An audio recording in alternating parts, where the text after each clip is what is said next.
I stood in the doorway of my childhood bedroom, staring at the eviction notice my mother just handed me. For 3 years, I had paid $600 monthly rent to live in my parents' house while saving for my own place. My younger brother Derek just moved in 2 weeks ago with his wife and 2 kids, completely rent-free. Now Mom was demanding I pay $1,200 monthly, or get out within 30 days, claiming Derek's family needed more space and I should contribute more since I made decent money. The betrayal burned. That evening, I confronted my parents in the living room. My father sat in his recliner, eyes glued to the newspaper, refusing to acknowledge my presence. My mother stood near the fireplace, arms crossed, her jaw set in that familiar, stubborn line I had seen my whole life. "This is insane, Mom," I said, keeping my voice level. "I've been paying rent here for 3 years. $600 a month, never late, never missed a payment. Derek shows up with his whole family, pays nothing, and suddenly, I'm the problem?" She didn't flinch. "Derek lost his job at the warehouse 4 months ago, Augustus. Stephanie hasn't worked since their first child was born. That was 6 years ago. They lost their apartment. They had nowhere else to go. That's not my responsibility," I said. "Family helps family," she replied, her tone sharp. "You have a stable job. You make $50,000 a year as an insurance claims adjuster. You can afford to help out more." From the couch, Derek lounged with his feet up on the coffee table. The same coffee table I had bought them last Christmas. He smirked at me, chewing on a toothpick. "Yeah, man, some of us are struggling out here." I turned to face him. "You're struggling because you got fired for showing up late constantly. Don't act like this is some tragic misfortune."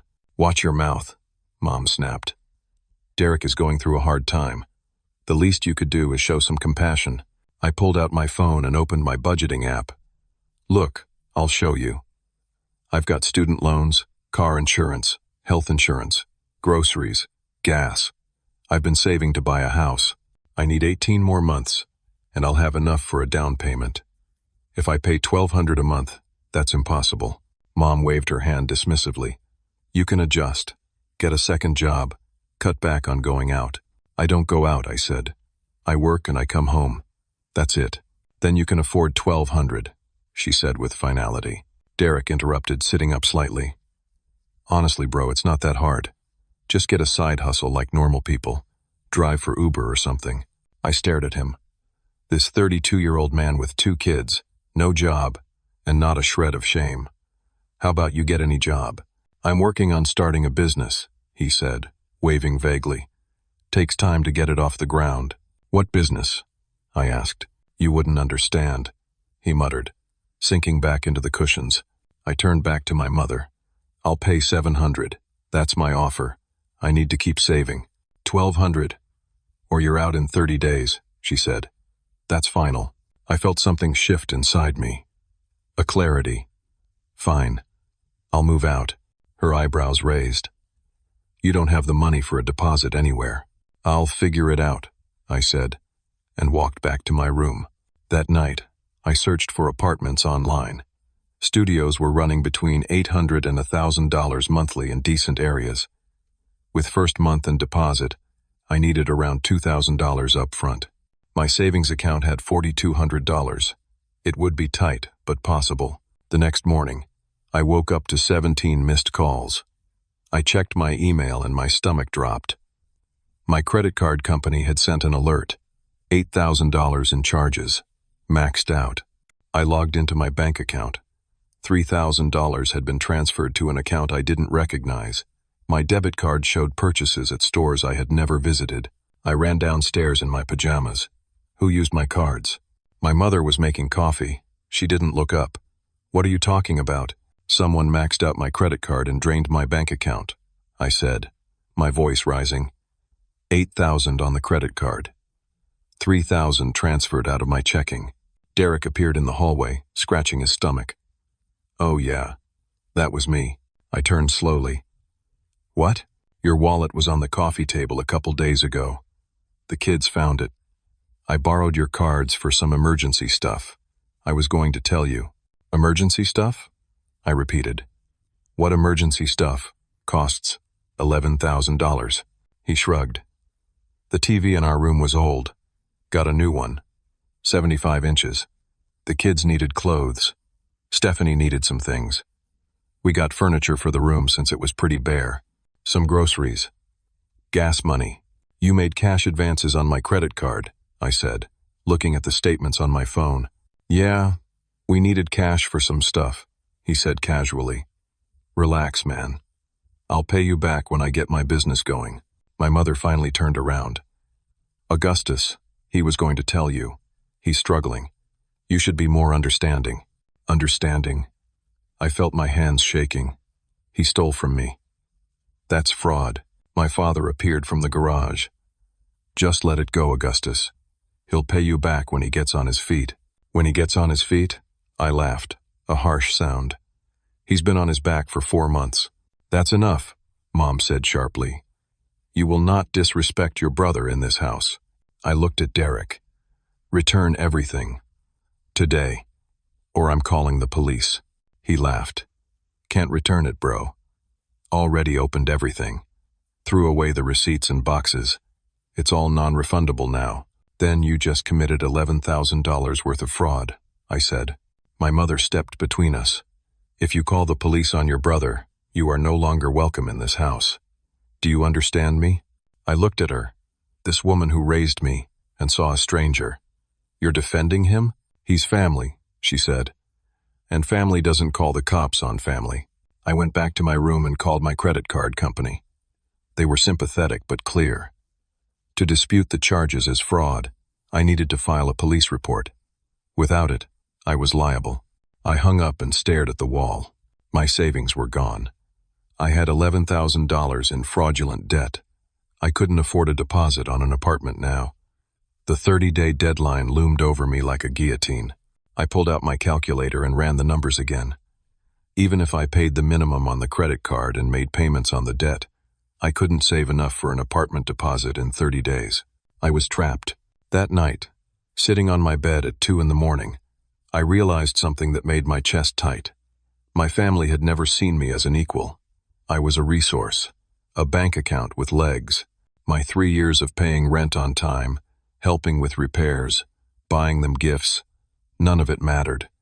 Derek had always been the favorite, the baby, the one who could do no wrong, and I was the responsible one, which meant I was the one who could be squeezed.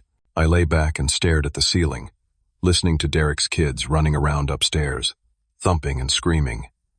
In the room that used to be the quiet guest room, the room I had painted for my parents 2 summers ago, I was $11,000 in debt and had no way out. By morning, I had made a decision. I couldn't move out immediately, but I could stop playing their game. I went downstairs and found my mother in the kitchen. I'm paying $600 a month, I said. Same as before, not a penny more. Derek can pay me back the $11,000, or I'll figure out another way to handle this. But I'm not paying double rent. She poured herself coffee, her movements deliberate. There will be consequences, Augustus. I'm sure there will be, I said, and went to work. I stopped at the bank on my lunch break and opened a new checking account. I transferred what little remained and closed the old one. I changed every password on every account. I bought a small lockbox at the hardware store and put my wallet, social security card, and birth certificate inside. I hid it in the back of my closet. That night I came home to chaos.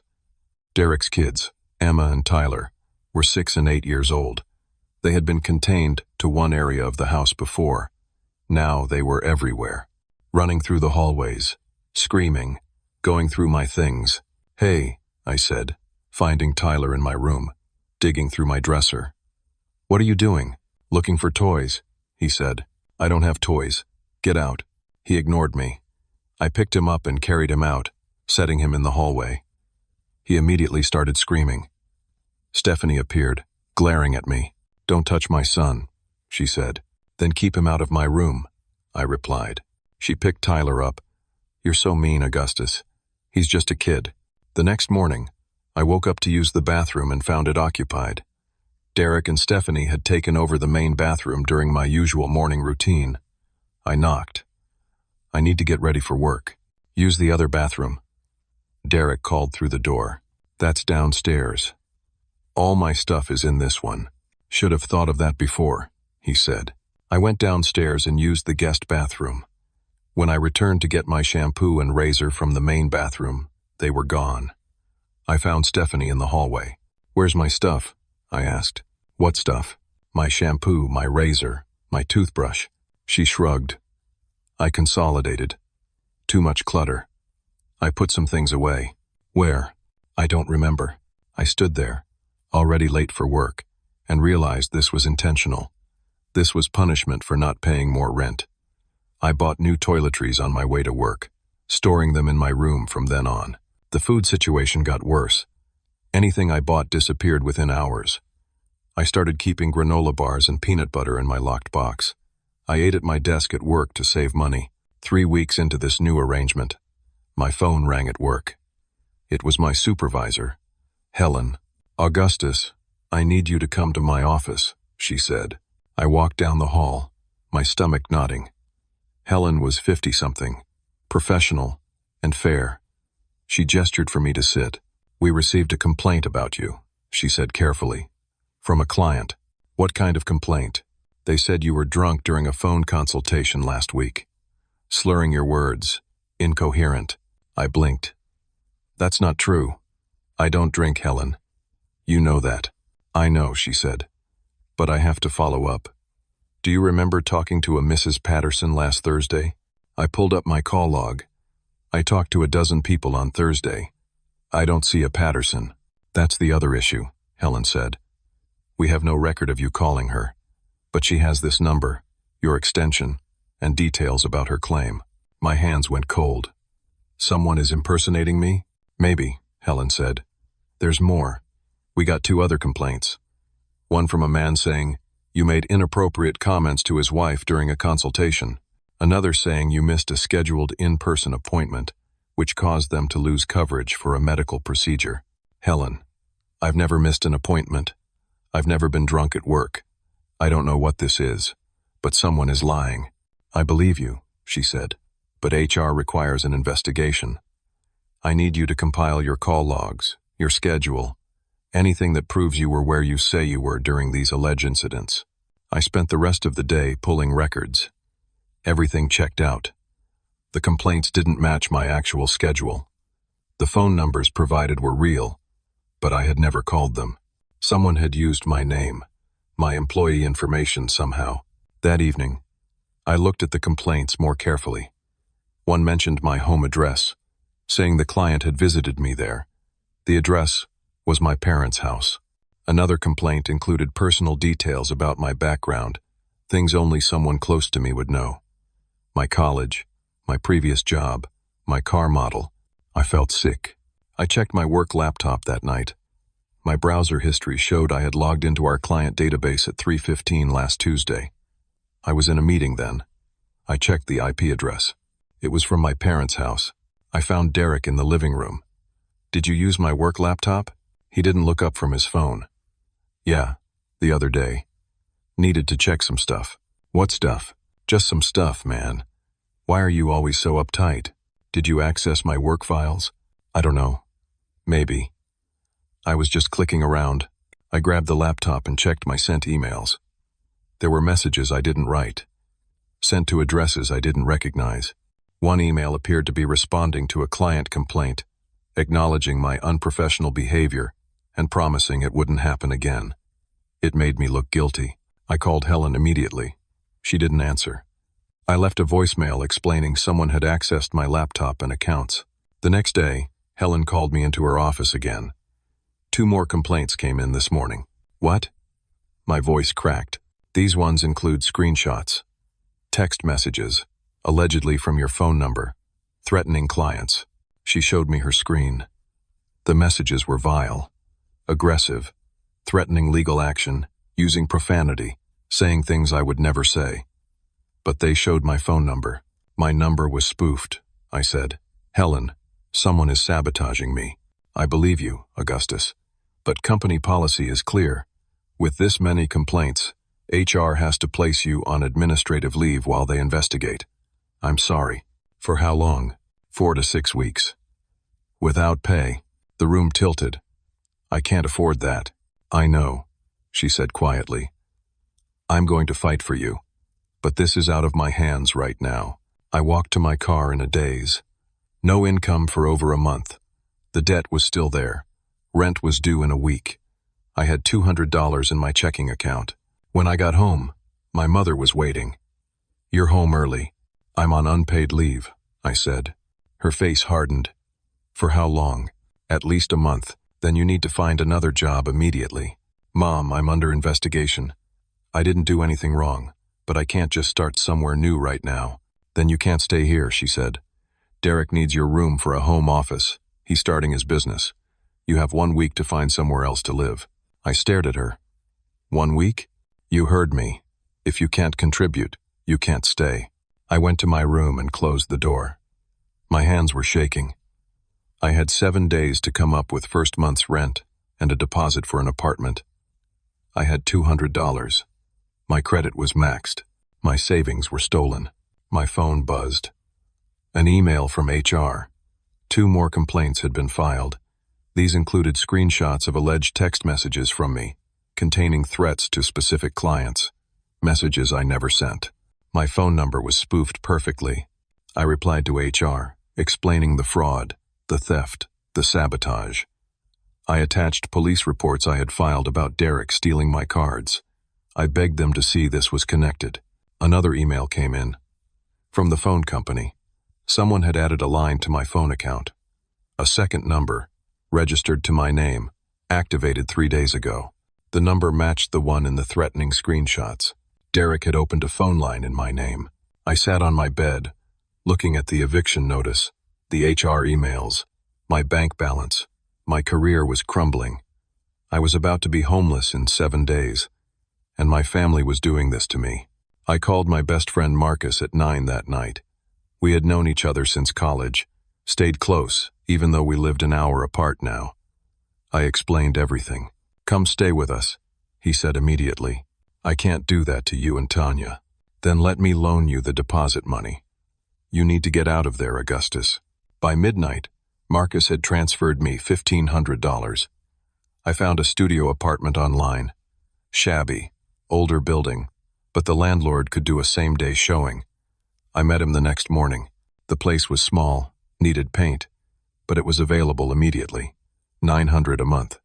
I signed a 6-month lease. Over the next 3 days, I moved my belongings slowly. While my parents were at work and Derek was out, I loaded my car, clothes, books, my small TV, kitchen items. I left the furniture since most of it was old anyway. On the 3rd day, I returned home at 4 in the afternoon to get the last load. Police cars were in the driveway. I parked and got out. An officer approached me. Augustus? Yes? We need to ask you some questions. About what? My mother appeared on the porch crying. Real tears, dramatic, her hand over her heart. I can't believe you would do this to me. Do what? I asked. The officer consulted his notes. Your mother filed a report. She's claiming you stole jewelry, family heirlooms, and approximately $2,000 in cash from her bedroom. That's not true, I said. I haven't been in her bedroom. Can we search your vehicle? The officer asked. Yes, I said immediately. Search whatever you want. They went through my car, found clothes, my PlayStation, some kitchen supplies, no jewelry, no cash. The officer looked at my mother. Ma'am, we're not finding any of the items you described. She pointed at me. He must have already sold them, or hidden them somewhere. He's been acting strange, threatening us. I'm afraid of what he might do. That's a lie, I said. I've been moving out because she demanded I pay double rent. The officer took statements from both of us. He asked my mother where the items were last seen. She gave vague answers. He asked if she had photos of the jewelry for identification. She said no. He asked about the cash. She couldn't provide any proof it existed. We'll file the report, the officer said. But without evidence, there's not much we can do.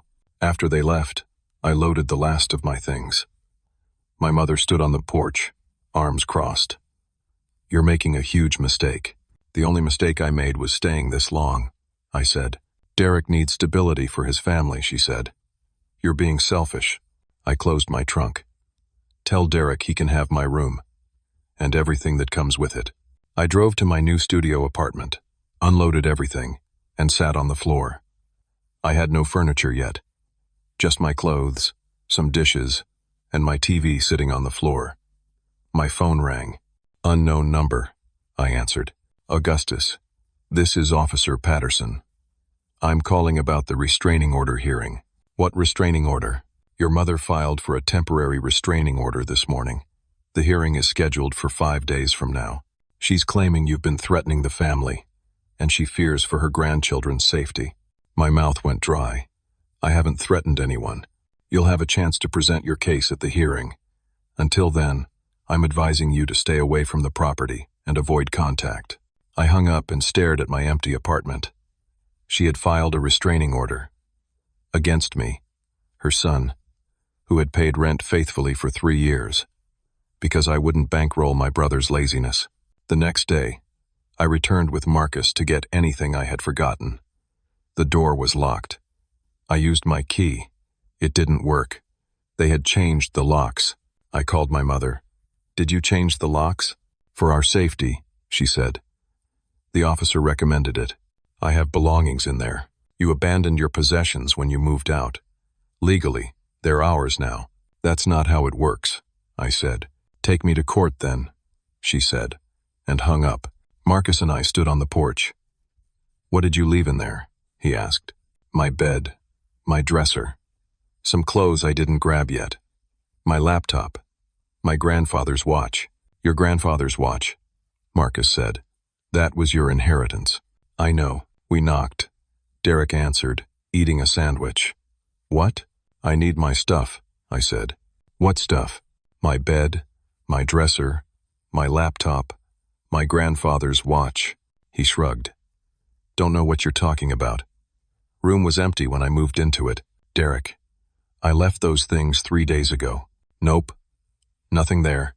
He closed the door. I called my mother back. Where are my things? You abandoned them. We assumed you didn't want them.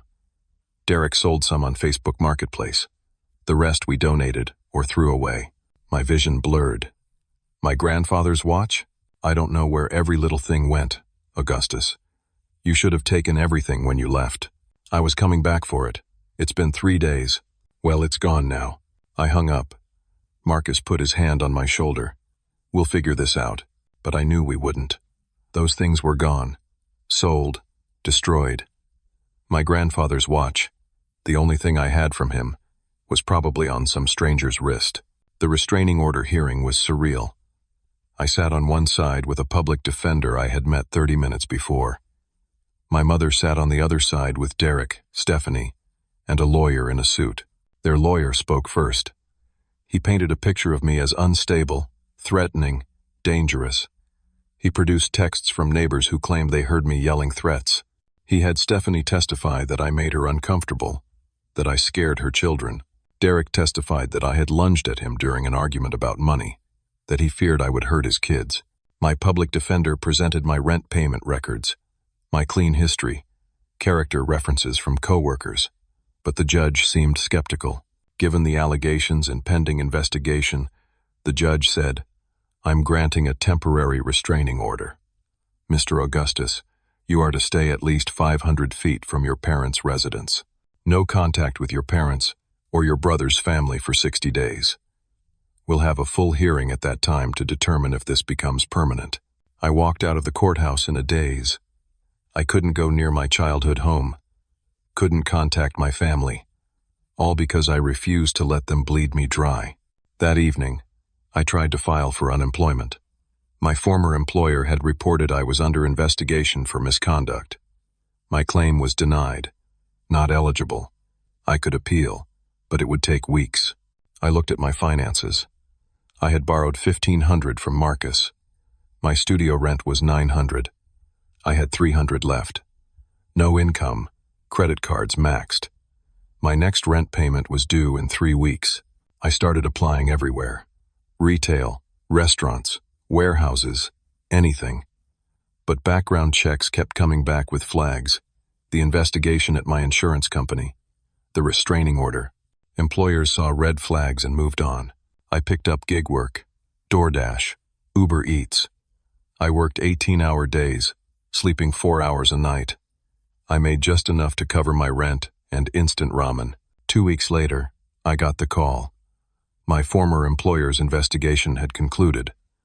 Based on the complaints and my inability to prove they were false, I was terminated for policy violations. They found me guilty of unprofessional conduct. I was blacklisted from the insurance industry. 7 years of clean work history. Gone. I sat in my studio apartment that night, eating ramen, staring at my phone. Marcus had been calling to check on me. I couldn't bring myself to answer. I was 32 days away from complete financial ruin. My phone buzzed. Unknown number. I answered. A text. Your brother wants his money back. An attached photo. Derek, smiling, wearing my grandfather's watch. I threw my phone across the room. The next 3 weeks blurred together. I drove for DoorDash from 6 in the morning until midnight. On good days, I made $120. On bad days, $60. My car was falling apart. The check engine light came on. I ignored it. I survived on gas station, coffee, and dollar menu items. I stopped paying my credit card minimums. There was no point. I was drowning. Then, one morning, my phone buzzed with an alert from my credit monitoring app. Someone had opened a new credit card in my name. $15,000 limit. Already maxed out. I called the credit card company immediately. I didn't open this account.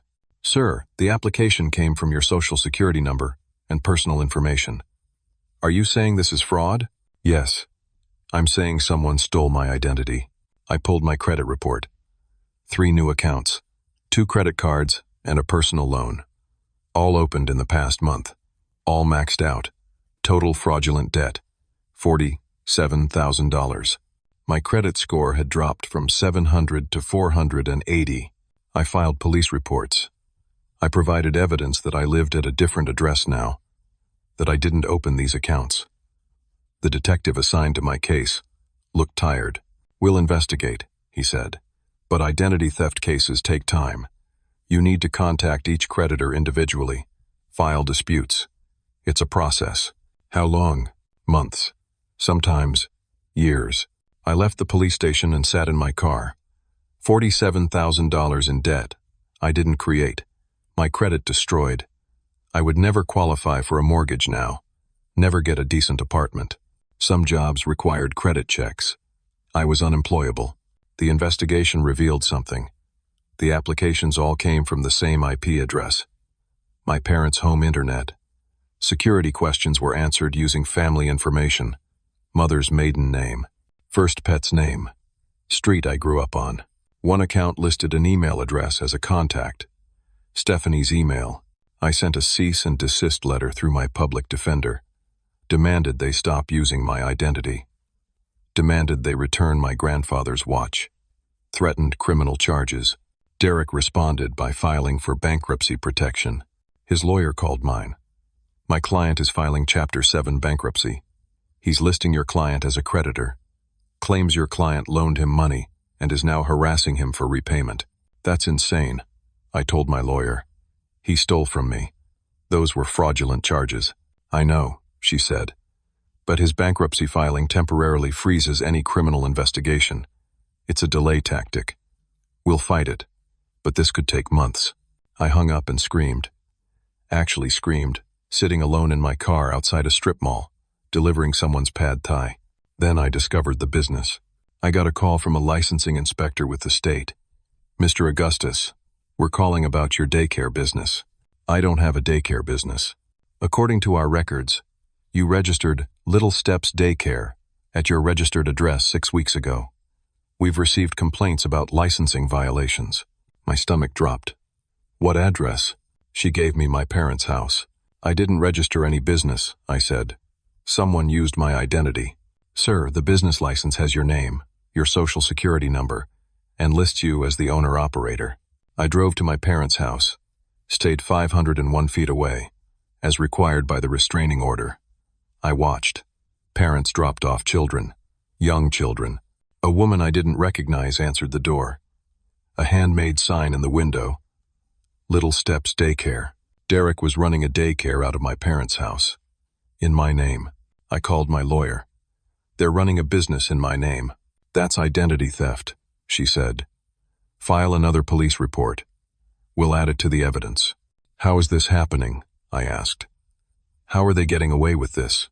Unfortunately, family identity theft is common and hard to prosecute. Judges often think families can work it out themselves. But we'll keep building the case. 2 days later, I received a summons. A parent was suing Little Steps Daycare for $50,000. Their child had been injured on the property. Medical bills, pain and suffering. Since I was the listed owner, I was the defendant. I had never even seen this child. Didn't know the daycare existed until a week ago. But legally, I was responsible. My lawyer got me a consultation with a personal injury attorney. He looked at the paperwork and shook his head. This is bad. The state has photos. The kid broke his arm on playground equipment. The equipment wasn't properly installed. No safety inspections. No insurance. You're personally liable. But I didn't run this daycare, I said. Doesn't matter. Your name is on the license. You're the owner of record. You need to prove identity theft. Get your name removed from the business. And fast. Because if they win this lawsuit, they can garnish your wages and seize your assets. I don't have wages or assets, I said. Then they'll wait until you do. The state licensing board sent me a violation notice. 15 separate violations. Overcrowding. No background checks on employees. Unsafe conditions. Unlicensed operation. Fines totaling $10,000. Criminal charge possible. I sat in my studio apartment, surrounded by notices and summons and debt collection letters. I was being sued, facing criminal charges. $47,000 in stolen debt, $10,000 in fines, all for a business I didn't create. My phone rang. Blocked number. Against my better judgment, I answered. Augustus, my mother's voice. Derek is struggling because of you. You need to fix this. Fix what? The crimes he committed? He was just trying to support his family. You're ruining his life by refusing to cooperate. Cooperate with what? Identity theft. He'll go to jail if you keep pushing this. Is that what you want? Your brother in prison? He should be in prison, I said. She hung up. The next day, a sheriff served me with wage garnishment papers. The daycare lawsuit had moved forward. They won a default judgment because I didn't respond in time. I didn't even know I had a deadline. Now my wages would be garnished. But I didn't have wages. Then the bank levy hit. The $212 in my checking account. Seized. Gone. To pay the judgment. I had $0. I sat on the floor of my empty apartment, my phone in my hand, staring at the wall. My career was gone. My family had destroyed me. I was facing criminal charges for a business I didn't run. $57,000 in debt I didn't create. I was 30 years old and completely broken. My phone rang again. Blocked number. My mother. Derek is getting death threats now because of you, she screamed. Parents are demanding their money back. The licensing board shut him down.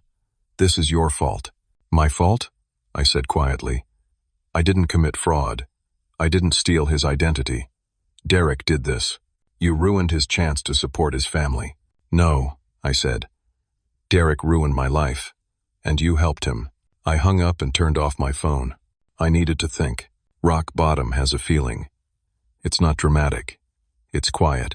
It's sitting in an empty apartment, eating instant ramen for the 4th day in a row, realizing you have $10.43 to your name.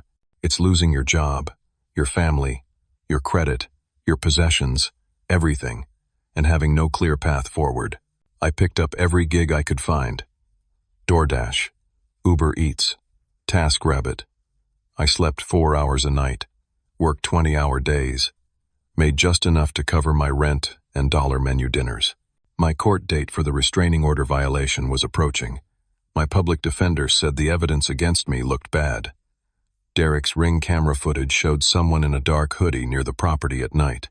They claimed it was me. It wasn't. I had been delivering food orders that night across town, but proving that was difficult. You might face 60 days in jail, my lawyer said. I'll do my best, but the footage is compelling. 3 weeks later, my car broke down. Completely. Transmission failure.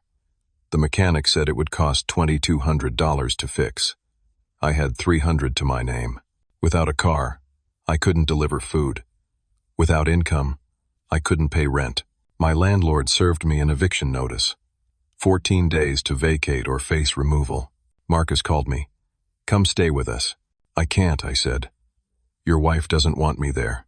She understands you're going through something. For how long, Marcus? A week? 2 weeks? I don't have a job. I don't have prospects. I'd be living on your couch indefinitely. Silence on the line. That's what I thought, I said. I'll figure it out. I spent a week sleeping in my dead car in the apartment parking lot. Then the towing company came. I owed $600 in back parking fees. They impounded the car. I took my backpack and walked to the homeless shelter on 5th Street. The shelter had 40 beds. First come, first served. I got there at 4 in the afternoon and waited in line. By 6, all the beds were claimed. I slept outside that night, behind a dumpster, using my backpack as a pillow.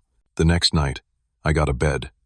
The shelter was loud, smelled like sweat and desperation, but it was warm and safe. I met a man named Gerald there.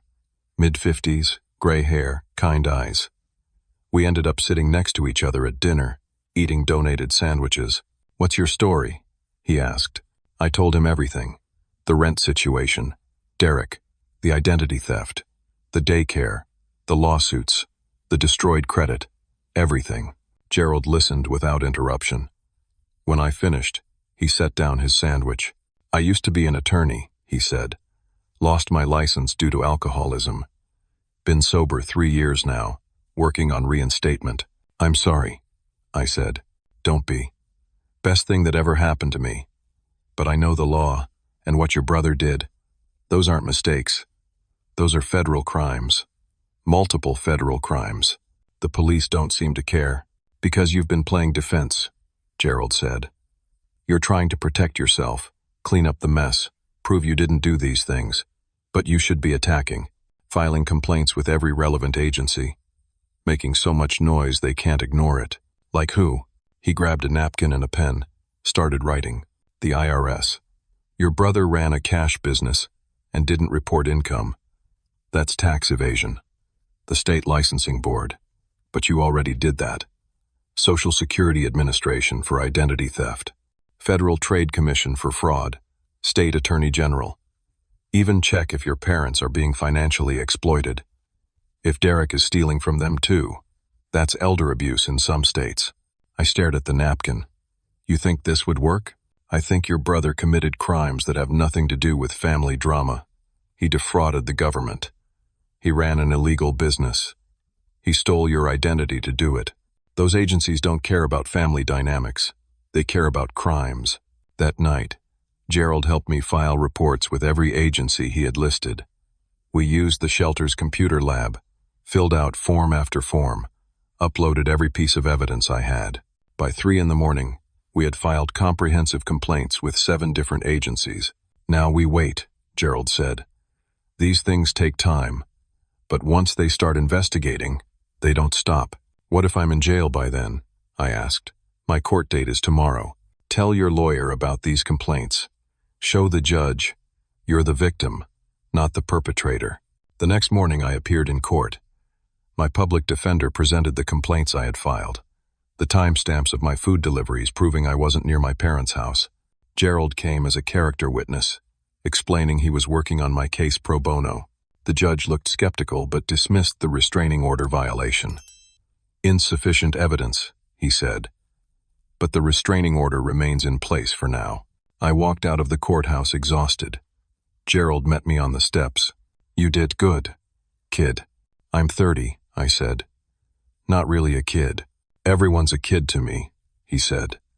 Come on, I'll buy you a real breakfast. There's a diner down the street. Over eggs and toast I couldn't really afford. I asked Gerald how he ended up at the shelter. Lost everything to alcohol, he said simply. Wife left. Firm fired me. Bar suspended my license. Spent 2 years drinking myself to death. Then one day I woke up in a hospital and decided I was done. Been climbing back ever since. You're getting your license back? Should hear in the next few months. Been working at a legal aid clinic as a paralegal, building my reputation again. It's slow, but it's happening. I looked at this man who had lost everything and somehow kept going. How do you do it? One day at a time, he said, and refusing to let the bastards win. 1 week later, I received an email. The IRS had opened an investigation into Little Steps Daycare. They were auditing the business for unreported income. 3 days after that, the Social Security Administration confirmed they were investigating the identity theft. The Federal Trade Commission flagged Derek and Stephanie's names in their fraud database. The State Attorney General's office opened a preliminary investigation into elder exploitation after I provided evidence that Derek was also using my parents' credit cards. It was happening. Slowly, but it was happening. Gerald helped me file for a new Social Security number. Victims of identity theft can request new numbers. It would take months, but it was a start. I found work washing dishes at a diner. $8 an hour. Under the table. It was something. Gerald's legal aid clinic helped me file disputes with all 3 credit bureaus. The fraudulent accounts would take time to remove, but the process was starting. Then, 2 weeks later, everything changed. I received a phone call from the IRS investigator. Mr. Augustus, we've completed our preliminary audit. The daycare business registered in your name had $73,000 in unreported income over 6 months. We've notified the business owner to appear for questioning. The business owner is my brother, Derek, I said. He used my identity. We're aware. We've reviewed your complaints and supporting evidence. We'll be in touch. 3 days later, Derek called me from a blocked number. I recorded the call, as Gerald had advised. Augustus, man, you need to call off these agencies. This is getting out of control. You committed identity theft and fraud, Derek. What did you think would happen? Come on, we're brothers. We can work this out. I'll pay you back. How? You don't have a job. I'm trying to start my business again, but I can't do that with the IRS breathing down my neck. Just tell them it was a misunderstanding. It wasn't a misunderstanding. You stole my identity. You ruined my credit. You destroyed my career. I didn't mean for it to go this far, he said, and his voice cracked. I was desperate, man. I needed money for my kids. Then get a job like everyone else. He hung up. I sent the recording to my lawyer and the investigator. The next day, my mother called. Through my lawyer, this time, following the restraining order rules, she wanted to meet. The meeting took place at my lawyer's office. My mother sat across from me, looking older than I remembered. My father sat next to her, silent as always. Their own lawyer, a different one than before, sat at the head of the table. We want to resolve this, their lawyer said, before things get worse. Worse for who? I asked. For everyone, he said. The IRS audit has revealed your parents owe $73,000 in back taxes. Their house has a tax lien on it. Your brother and his wife are facing criminal charges. This has spiraled beyond a family disagreement. This was never a family disagreement, I said. This was theft and fraud. My mother spoke, her voice small. I didn't know it was this bad. Derek told me you gave him permission to use your credit cards. He said you were helping him get his business started. I stared at her. And you believe that? She looked down. He's my son. So am I said. Silence. Their lawyer continued. We're proposing a settlement. Your parents will sign affidavits admitting Derek committed identity theft without their knowledge. They'll cooperate fully with all investigations. Derek and Stephanie will move out of the house immediately. Your parents will pay you $10,000 in restitution over the next 2 years. The restraining order will be dropped, and you'll receive your grandfather's watch back. In exchange for what? I asked. You won't press additional charges beyond what the federal agencies are already pursuing. I looked at my lawyer. She nodded slightly. I want the affidavit signed today, I said. I want proof Derek has moved out. And I want my grandfather's watch in my hand before I sign anything. Agreed, their lawyer said. We spent the next 2 hours drafting and signing documents. My mother cried through most of it. My father said nothing, just signed where indicated. At the end, my mother placed my grandfather's watch on the table. Derek left this behind when he moved out yesterday. He moved out already? The moment the IRS contacted him, she said. He and Stephanie packed up and left. Didn't say where they were going. Just took the kids and disappeared. Good, I said. My mother looked at me. I'm sorry, Augustus. I didn't know he was doing all of this. I thought he was just struggling, and you were being selfish. I didn't understand. I picked up the watch and put it in my pocket. You chose to believe him over me. Every time. For 30 years. He was always the one who needed more help, she said, and I was the one you could count on, so you stopped caring if you hurt me. Because I'd be fine. I'd always be fine.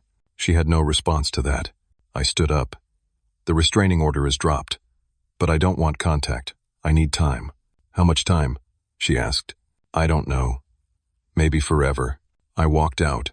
Gerald was waiting in the hallway. How'd it go? It's done, I said. I got the watch back. They admitted everything. Good man. With the affidavits, my identity theft case finally had teeth. The Social Security Administration issued me a new number within 3 weeks. The credit bureaus started removing fraudulent accounts. It would take months to clean up completely. But I had a path forward. Gerald's legal aid clinic offered me a job, case manager, helping identity theft victims navigate the system. $38,000 a year. It wasn't much, but it was stable. Gerald's license was reinstated 2 weeks later. He opened a small private practice, kept me on as his first employee. We're going to help people like you, he said. People who got destroyed by identity theft and don't know where to turn. I moved into a small studio he rented me at below market rate. It was modest, but it was mine. Clean, safe, quiet. Marcus came to visit. Brought a housewarming gift, a coffee maker. I'm proud of you, man, he said. You could have given up. I almost did, I admitted, but you didn't. That night, I sat in my new apartment, my grandfather's watch on my wrist, and felt something I hadn't felt in months. Peace. My phone buzzed. A news article. Derek and Stephanie had been arrested in Nevada, using fake IDs, working under the table, extradited back to face charges, federal charges for identity theft and fraud, state charges for operating an illegal daycare and child endangerment, tax evasion charges. They were looking at 3 to 7 years each. My mother texted me through my lawyer. Derek wants to see you before sentencing. He wants to apologize. I thought about it for a long time. Finally, I agreed. We met at the courthouse. A conference room. Derek sat across from me, his lawyer next to him. He looked terrible. Thin, exhausted, defeated. Thank you for coming, he said. I said nothing. I wanted to say I'm sorry. For everything. I was desperate, and I made terrible choices. I never meant for it to go this far. I thought you had so much. You wouldn't miss a little help. I didn't realize I was destroying your life. I leaned forward. You knew exactly what you were doing. You opened credit cards in my name. You ran a business in my name. You stole my grandfather's watch. You had Mom file a restraining order against me. Every single step was calculated to benefit you and hurt me. You weren't desperate. You were greedy. He started crying. I was trying to provide for my kids, then get a job, like I did, like millions of people do. You're 32 years old, Derek. You're not a victim. You're a criminal. His lawyer put a hand on his shoulder. My client was hoping for a letter of leniency to the judge. I stood up. No. Augustus, please, Derek said. I'm looking at 5 years. Stephanie is looking at 4. Our kids will be in foster care. You should have thought of that before you committed federal crimes. I walked to the door. I'm your brother, he said. I turned back. No. You're a stranger who shares my DNA. A brother wouldn't have done this. I left. Derek was sentenced to 5 years. Stephanie got 4. Their kids went to live with Stephanie's sister. My parents downsized to a small 2-bedroom apartment. They're raising Derek's kids now, and they hate it. They text me occasionally, asking for money. I never respond. 6 months after everything settled, something unexpected happened. I received a letter from a law firm. My grandfather had created a trust fund I never knew about. He died 8 years ago, but the trust was set to mature on my 30th birthday. The amount, $96,000. The lawyer explained that my grandfather specifically excluded Derek from any inheritance, left everything to me, with one condition written in his will: don't give any to Derek, he'll waste it. Apparently, my grandfather knew. The timing was pure coincidence. The disbursement date was set years ago. It just happened to come now. With the money, I had choices. I paid Marcus back in full, with interest. He tried to refuse the interest. I insisted. I donated $20,000 to the homeless shelter where I had stayed. They were expanding, buying a bigger building. My donation was anonymous. I used some to help Gerald's practice grow. We hired another attorney, expanded our services. The rest went into savings. My former employer reached out 6 months later. Their internal investigation had concluded. They traced all the false complaints back to Derek. They wanted to offer me my job back, senior claims adjuster. $67,000 a year. I declined. I was happy working with Gerald, helping people who had been where I was, destroyed by identity theft, lost in the system. We helped them find their way back. A year passed. My credit score climbed to 680. Most of the fraudulent debt was removed. I was rebuilding. I bought a used car. Nothing fancy, just reliable. I moved to a nicer apartment. 1 bedroom, a small kitchen, a view of a park. One evening, Marcus and his wife Tanya came over for dinner. I cooked pasta. We drank wine, laughed about old times. "You seem happy," Tanya said. "I am," I realized. For the first time in a long time, I really am. My phone buzzed during dessert. "My mother, Derek is getting out on parole in 2 years. He wants to reconcile with you when he does." I deleted the message, turned off my phone, went back to dinner with my real family, because that's what I learned. Family isn't who you're born to. It's who stands beside you when everything falls apart. Marcus, who loaned me money when I had nothing. Gerald, who taught me to fight back. Tanya, who welcomed me into her home even when it was inconvenient. Those are my people. My parents made their choice. They chose Derek. They enabled him. They attacked me to protect him. And when it all collapsed, they faced the consequences. I didn't gloat. I didn't celebrate their suffering. I just moved on. I built a new life.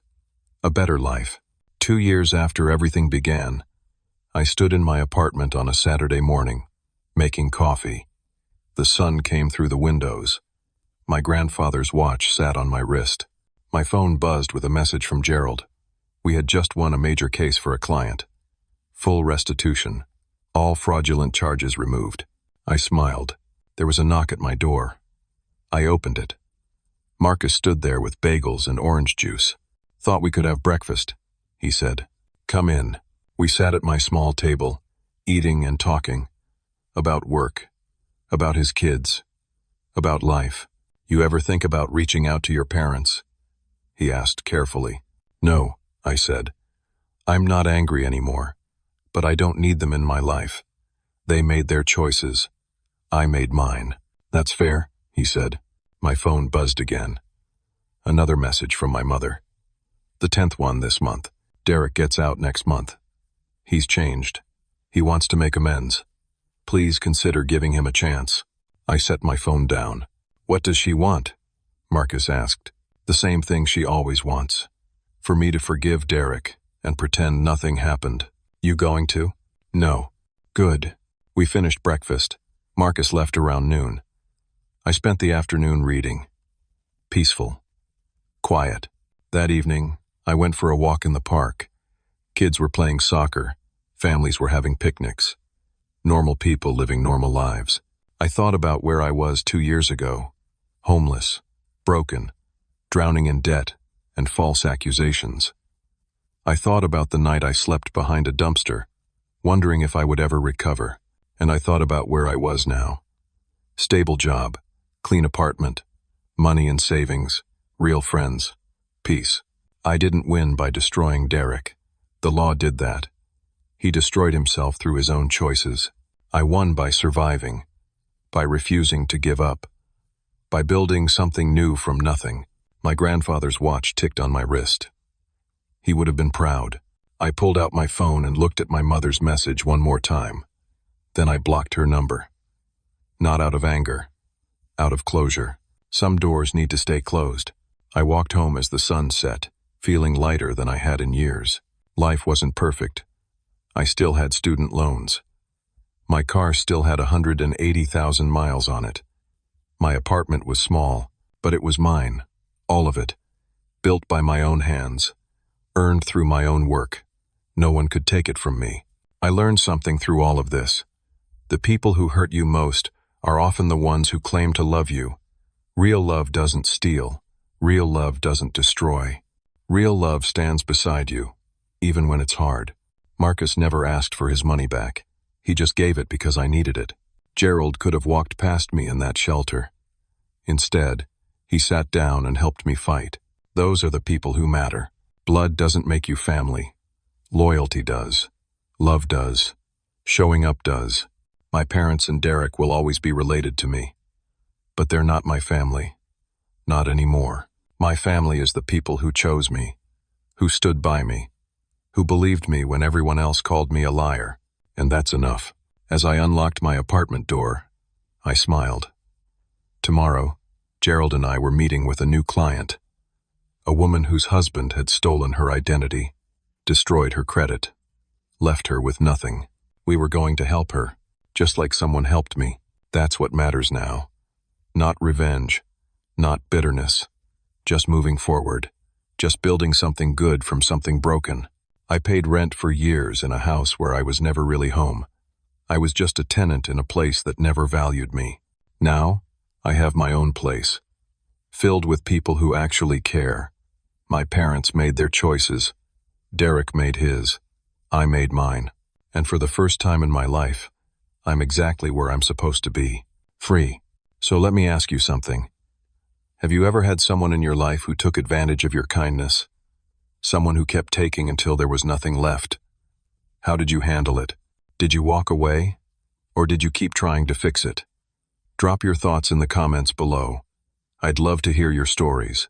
If this story resonated with you, please hit that like button. It helps more people find these stories and realize they're not alone. And if you haven't already, subscribe to the channel. We share stories like this every week. Real experiences about overcoming betrayal, standing up for yourself, and rebuilding after everything falls apart.